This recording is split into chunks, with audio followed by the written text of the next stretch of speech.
A harsh rope bit into Theresa Jackson's wrists as she struggled against the fence post, the hot Montana sun beating down on her tear-streaked face. Her own brother had left her there to die, punishment for discovering his involvement with a notorious gang of cattle rustlers that had been terrorizing the region for months. The year was 1873, and the untamed wilderness of Montana Territory offered little mercy to those left vulnerable. Theresa had been abandoned for nearly 6 hours, her throat parched and her fair skin reddening under the relentless summer heat.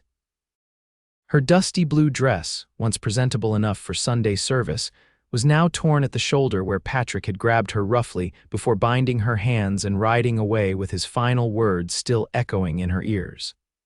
"Family or not, Tess, nobody threatens to turn me in. When I come back tomorrow, if the coyotes haven't found you, maybe I'll reconsider." Theresa fought back tears. At 20 years old, she had already endured the loss of both parents to typhoid and struggled alongside her brother to maintain their small ranch. Never had she imagined he would betray her this way, valuing stolen cattle over his own blood. The distant sound of hoofbeats stirred her from despair. Panic flooded through her. Was Patrick returning? Or worse, had his outlaw friends come to ensure her silence permanently? Dust clouds rose from the horizon as a lone rider approached. Theresa's heart hammered in her chest as the silhouette of a man on horseback grew clearer. He rode tall in the saddle, his black Stetson pulled low over his face, a rifle balanced across his lap. The stranger slowed his chestnut mare as he reached the fence line, studying the unexpected sight before him with evident surprise. He dismounted in one fluid motion, his spurs jingling as his boots hit the ground. He approached cautiously, his hand hovering near his holster. "Madam." His voice was deep but gentle, a stark contrast to his imposing figure. "Please," Theresa croaked, her voice cracking from thirst. "Help me." The man drew closer, and Theresa could see his face clearly now, tanned from the sun with a strong jawline partially covered by several days' stubble. His eyes, a striking shade of blue, assessed her condition with concern. "Name's Daniel Lawson," he said, pulling a knife from his belt. "Who did this to you?" Theresa hesitated, shame washing over her. "My brother," she finally admitted. Daniel's expression darkened as he moved behind her and began sawing at the ropes. "Your own kin left you out here like this?" "Why?" The ropes fell away, and Theresa's arms dropped limply to her sides, the blood rushing painfully back into her numb fingers. She stumbled forward, her legs weak from standing for so long. Daniel caught her before she fell, his strong arms wrapping around her trembling body as he pressed her into his chest. The steady beat of his heart against her ear was oddly comforting amid her distress. "Easy now," he murmured, supporting her weight. "You're safe." For the first time since Patrick had abandoned her, Theresa allowed herself to believe those words might be true. Daniel guided her to a rock beside the fence and helped her sit. He retrieved a canteen from his saddle and offered it to her, watching as she drank the cool water in desperate gulps. "Slow down there," he cautioned gently. "Too much too fast will make you sick." Theresa nodded, forcing herself to take smaller sips while Daniel crouched before her, examining the angry red marks on her wrists. "My ranch is about 5 miles north of here," he explained. "I can take you there, get you fixed up properly. Then, if you're willing, you can tell me who your brother is and why he left you to die on my land." "Your land," Theresa whispered, suddenly realizing the implications. Daniel nodded grimly. "Yes, madam, I'm tracking rustlers who have been hitting my herd. Found fresh tracks this morning heading this direction." His eyes narrowed. "I suspect your brother might know something about that." Theresa looked away, unable to meet his gaze. The evidence of Patrick's guilt had been unmistakable when she'd found the branded cattle hidden in the North Ravine. Her threat to expose him had led to this betrayal. "I can't go back home," she admitted softly. "He'll kill me if I return." Daniel stood, his expression resolute. "Then you'll come with me, at least until we figure out what to do next." He helped her to her feet and led her to his horse.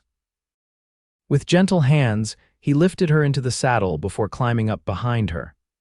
His chest pressed against her back, his arms reaching around to take the reins, creating a protective circle that made her feel strangely secure despite the circumstances. As they rode toward his ranch, Theresa leaned back slightly, grateful for the solid presence behind her. Whatever uncertainty the future held, for this moment she was safe. Daniel's ranch came into view as the sun began its descent toward the horizon, a sturdy two-story house with a wide porch, several outbuildings, and a large barn. Smoke curled from the chimney, and lantern lights spilled from the windows, creating a welcoming sight after Theresa's ordeal.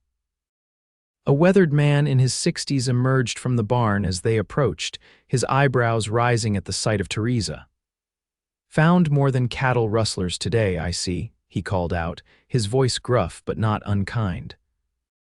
Daniel dismounted and helped Theresa down, steadying her when her legs threatened to give way again. "Henry, this is Miss—" Daniel paused, realizing he hadn't asked her name. "Theresa Jackson," she supplied. "Theresa or Tess is fine." "Miss Jackson needs a hot meal and a place to rest," Daniel continued. "She's had a rough day." Henry tipped his hat respectfully. "Mrs. Abernathy's still in the kitchen. I'll let her know we have a guest." As Henry hurried toward the house, Daniel guided Theresa up the porch steps and through the front door into a spacious living area. Simple but well-crafted furniture filled the room, along with bookshelves that surprisingly brimmed with volumes, a rarity in these parts. A plump woman with silver-streaked hair bustled in, wiping her hands on her apron.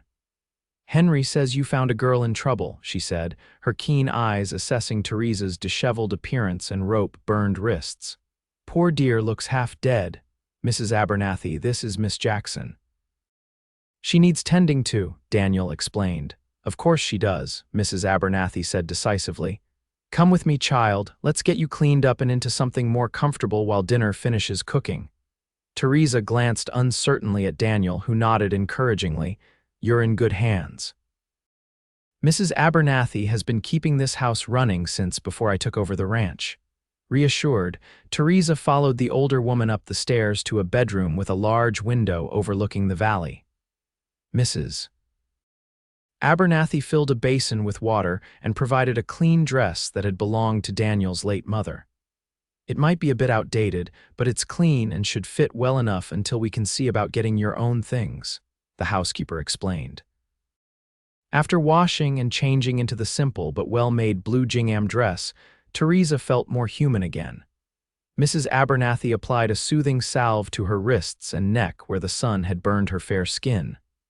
"There's a story here, I imagine, Mrs. Abernathy commented as she worked, but it can wait until you've had some food in you."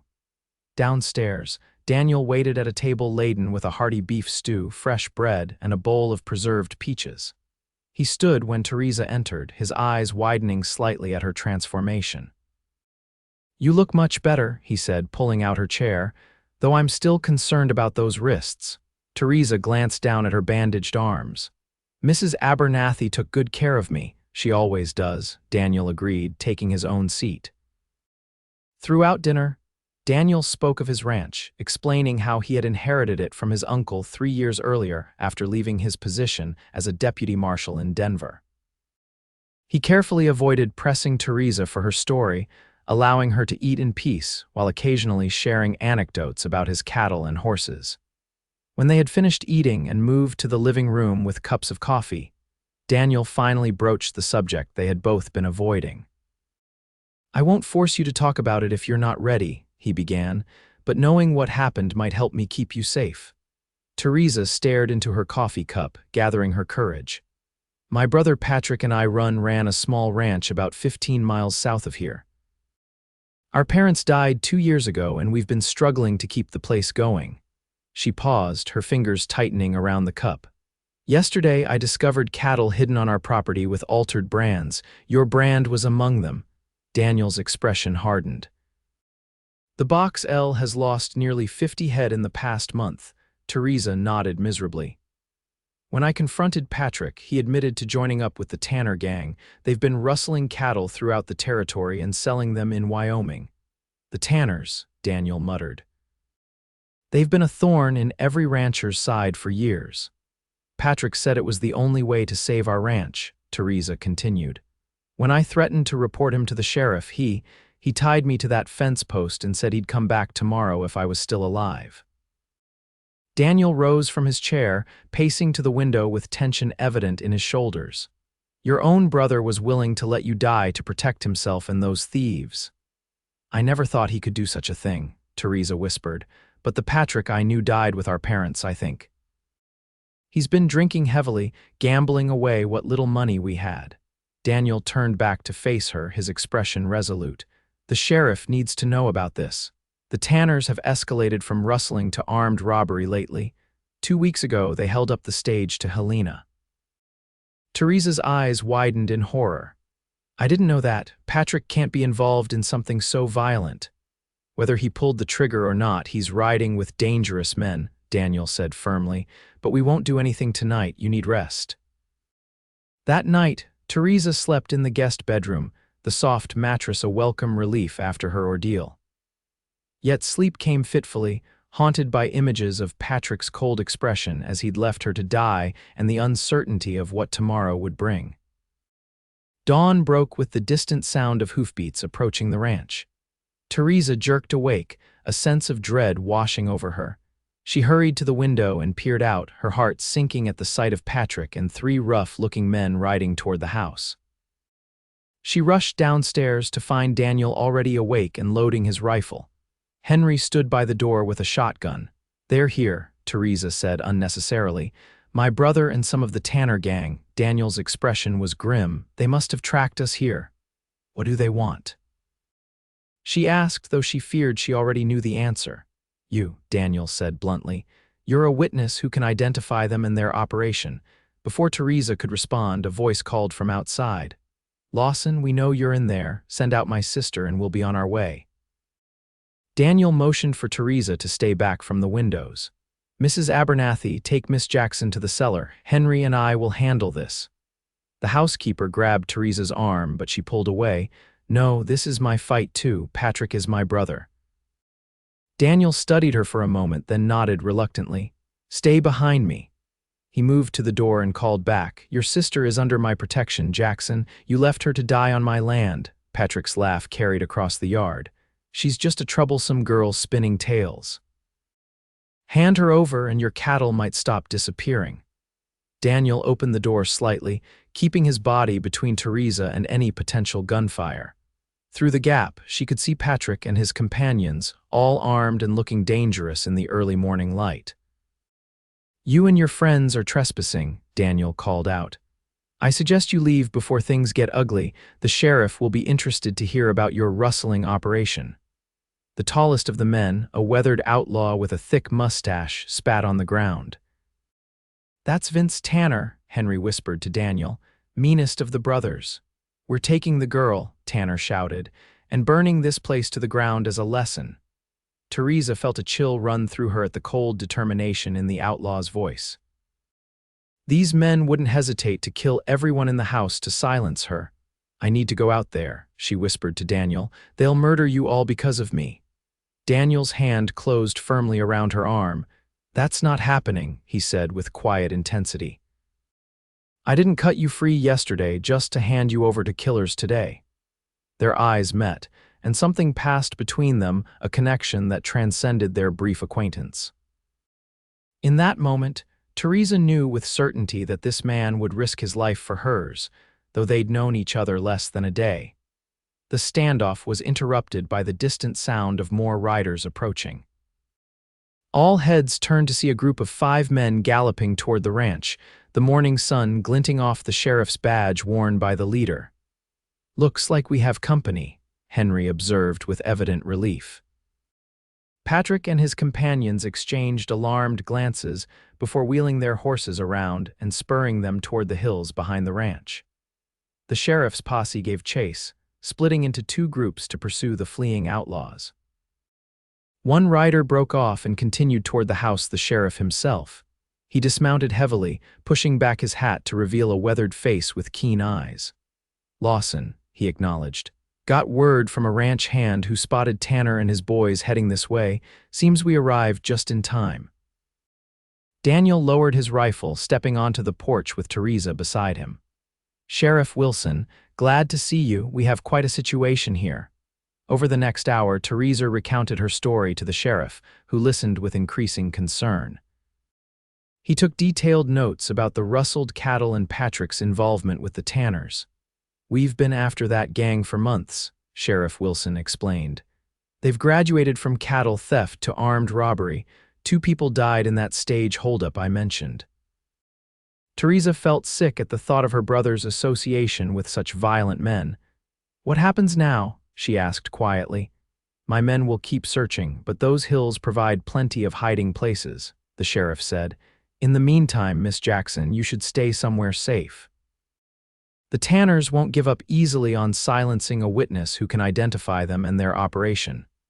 Daniel stepped forward.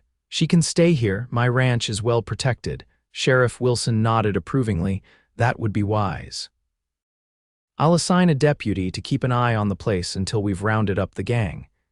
He turned to Theresa with a sympathetic expression. "I'm sorry about your brother, Miss Jackson. Some men make choices that can't be undone." After the sheriff departed, Theresa stood on the porch, gazing out at the vast landscape. Daniel joined her, standing close enough that she could feel his reassuring presence without touching. "What will happen to my ranch?" she asked softly. "It's all I have left of my parents." Daniel considered her question carefully. "If Patrick is captured and convicted, the property would likely pass to you as next of kin, but living there alone would be difficult and dangerous." Theresa nodded, understanding the reality of her situation.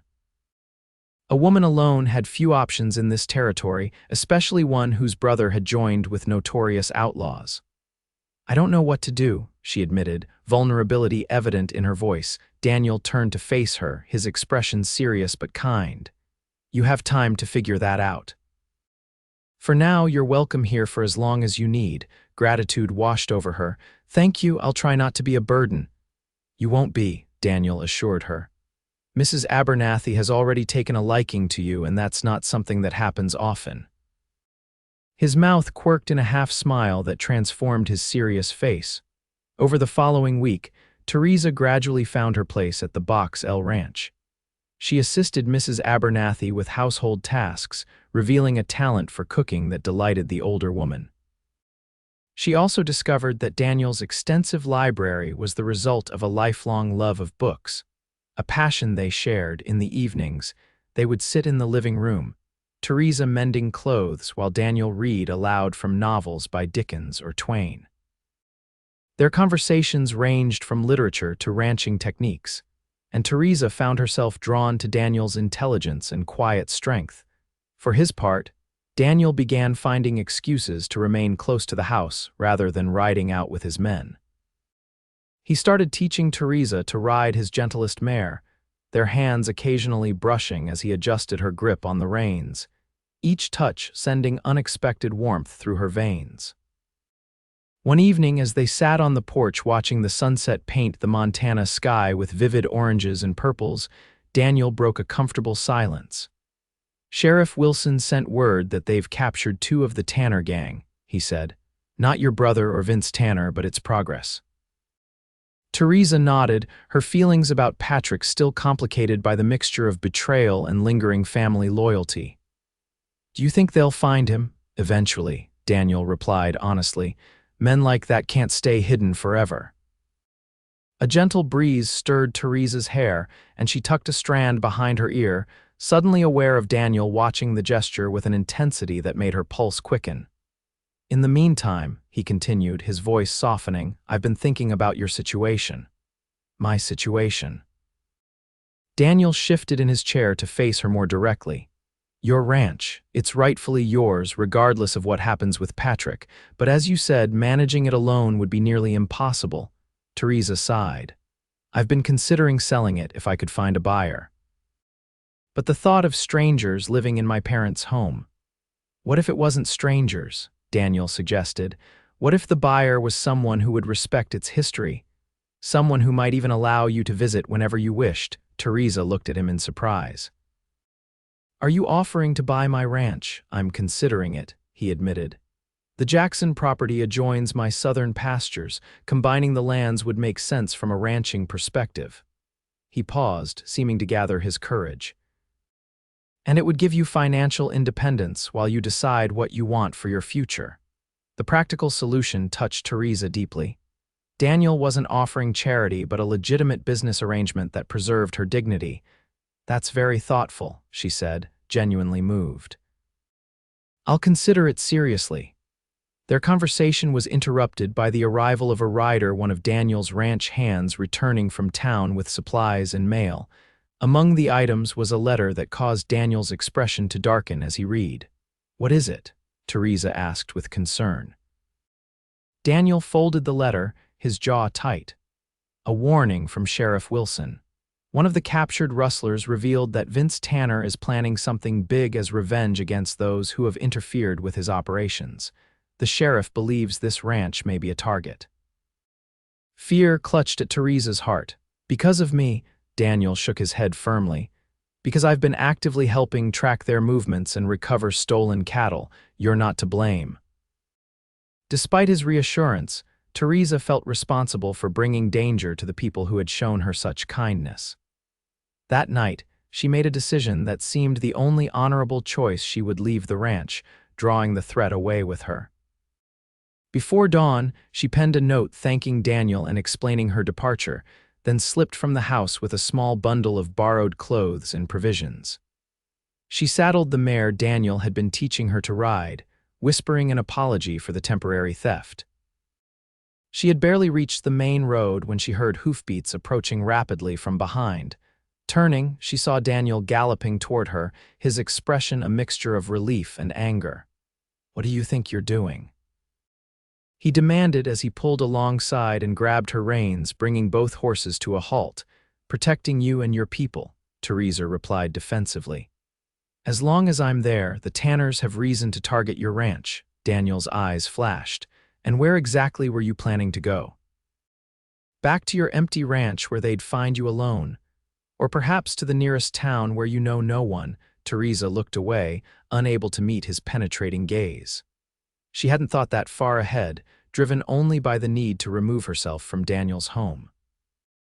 "Your note said you didn't want to be responsible for bringing violence to my door," Daniel continued, his voice softening slightly. "But leaving like this, alone and unprotected, isn't the answer." "I don't know what else to do," Theresa admitted, her voice breaking. "Everyone I love ends up in danger because of me." Daniel's expression changed at her words. He dismounted and stood beside her horse, looking up at her with an intensity that made her breath catch. "Everyone you love," he repeated quietly. Theresa realized what she had revealed and flushed deeply. "I didn't mean that I only meant—" Daniel reached up and gently took her hand. "Theresa, I haven't been able to stop thinking about you since the moment I found you tied to that fence post.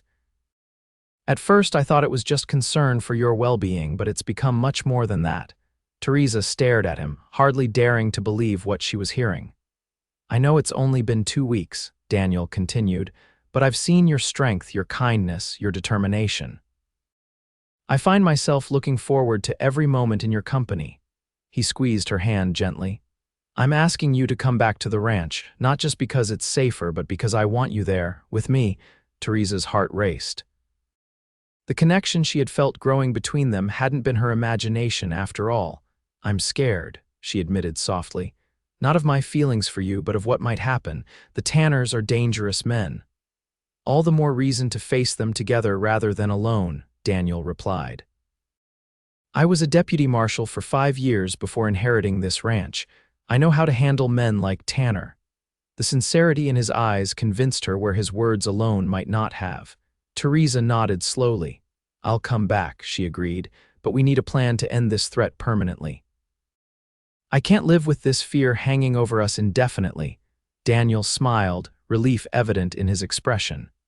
"Sheriff Wilson has been coordinating with marshals from Wyoming Territory. They're closing in on the remaining gang members."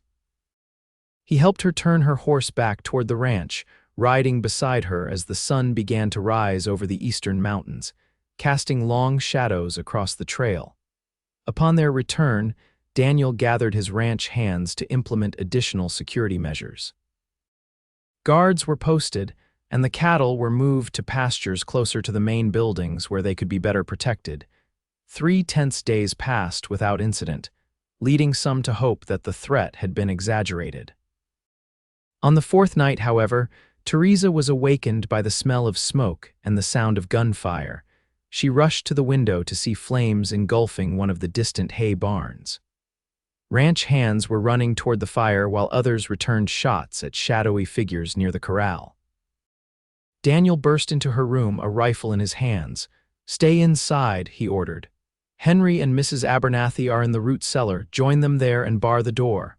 "What's happening?" Theresa asked, though she already suspected the answer. "Tanner and at least 6 men," Daniel confirmed grimly. "They've set fire to the north barn as a distraction." Before he could say more, a bullet shattered the bedroom window, sending glass spraying across the floor. Daniel pulled Theresa down, shielding her with his body. "Go to the cellar now," he said urgently. "I need to help my men." Theresa gripped his arm. "Be careful," she pleaded. "Please." Daniel's expression softened momentarily. He cupped her face with one hand and pressed a quick, fierce kiss to her lips. "I will," he promised. As Daniel hurried outside to join the defense, Theresa made her way to the root cellar beneath the kitchen. Mrs. Abernathy and Henry were already there, the older woman clutching a shotgun with determined hands. "They won't take my home without a fight," she declared as Theresa barred the door behind her. The sounds of the battle raged above them, gunshots, shouts, and the ominous crackling of flames. Theresa paced anxiously, her mind filled with terrifying images of Daniel facing Vince Tanner and his ruthless gang. An hour passed in tense waiting before they heard someone approach the cellar door. They tensed, weapons raised, until a familiar voice called out, "It's me, Daniel. It's over." They unbarred the door to find Daniel standing there, his face smudged with soot and a bloody bandage wrapped around his upper arm. Behind him, the pre-dawn sky glowed with the last embers of the burning barn. "The sheriff's posse arrived just in time," Daniel explained as Theresa rushed to examine his wound. "They must have been patrolling nearby and saw the fire." "And the Tanners?" Henry asked. "Vince Tanner is dead," Daniel said grimly. "He refused to surrender." 3 others captured, including, he glanced at Theresa apologetically. "Patrick," she whispered. Daniel nodded. "He's wounded but alive. The sheriff has him in custody." Theresa absorbed this news with complex emotions: relief that her brother had survived, grief for the man he had become, and a strange sense of closure. The threat that had hung over her since that day at the fence post was finally over. As the sun rose fully, illuminating the damage to the ranch, Theresa helped tend to the injured men. The north barn was destroyed and several fences had been damaged, but remarkably, none of Daniel's ranch hands had been killed.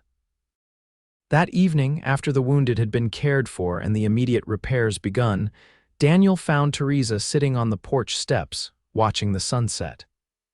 "The sheriff came by while you were helping Mrs. Abernathy," he said, settling beside her.